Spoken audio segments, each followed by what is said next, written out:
Bonjour.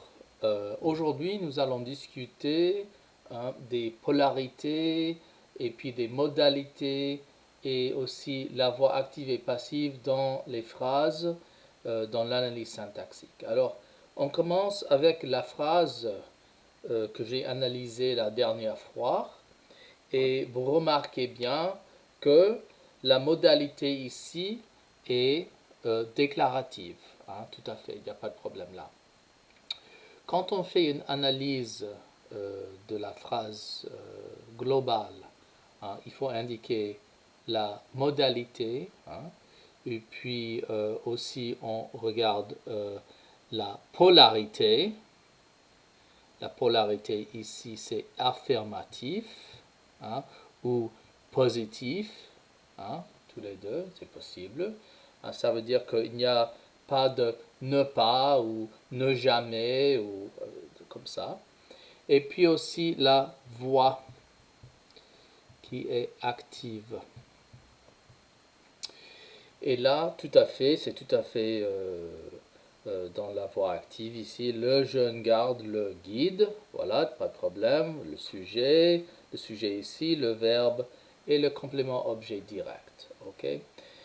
Maintenant, dans votre livre, on discute comment faire pour les modalités impératives et aussi interrogatives. Et je crois que c'est assez clair dans le livre.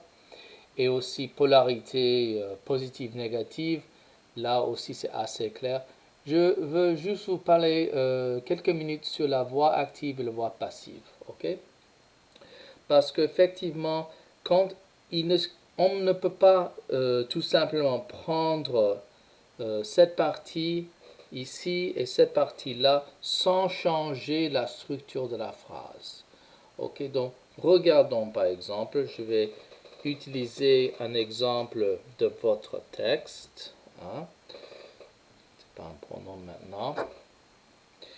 Mais par exemple, les médecins, et je vais changer ça.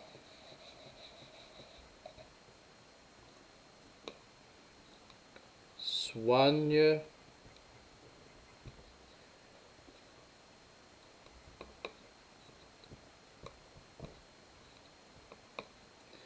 les malades. Alors là, cette phrase-là correspond tout à fait à ces indications ici. Maintenant, si je veux changer, exprimer la même idée dans la voix passive, alors les malades, le complément objet direct, devient le sujet ici.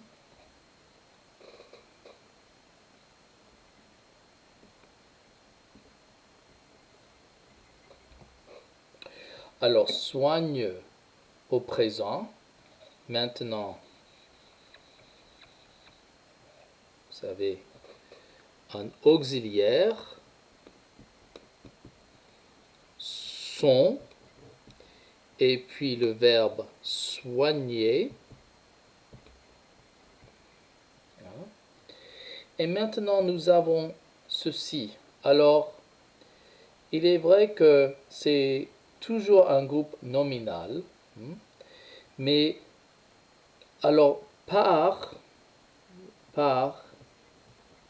et il faut mettre là, et par c'est quoi? Ben, c'est une préposition. Donc nous avons un groupe prépositionnel ici.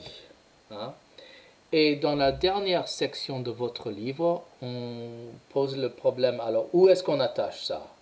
Il y a certains linguistes qui disent qu'il faut attacher ça au groupe verbal.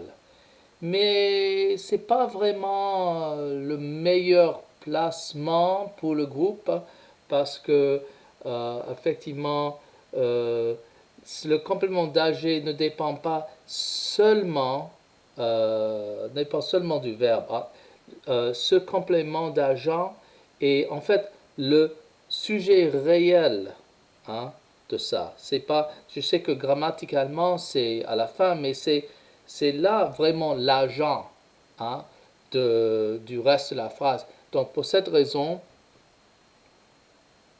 on attache ça là. Et puis vous avez donc la transformation d'une phrase à la voix active à la voix passive et la structure hein, qui correspond à toutes les deux structures. OK? Bon courage!